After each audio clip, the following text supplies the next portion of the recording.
أنا اليهودي ميكال دانياس. انتوا يا العرب ليل نهار بتدعوا علينا، وإحنا بنزداد قوة وبنزداد صلابة. عارفين ليش؟ لأنكوا انتوا مش صادقين حتى مع أنفسكم. احنا اليهود أقمنا العدل حتى انه ما ظل عنا واحد جعان. اما انتم يا العرب ما تعرفون الا اكل الحرام والكذب واكل الربا، عشان هيك ولا يمكن تنتصروا.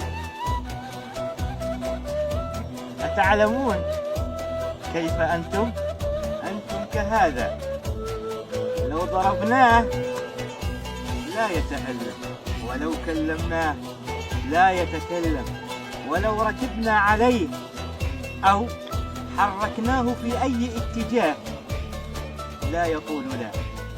أنتم العرب كهذا الحجر. كلمة أخيرة لكم أيها العرب، أتريدون النصر؟ أتريدون العزة؟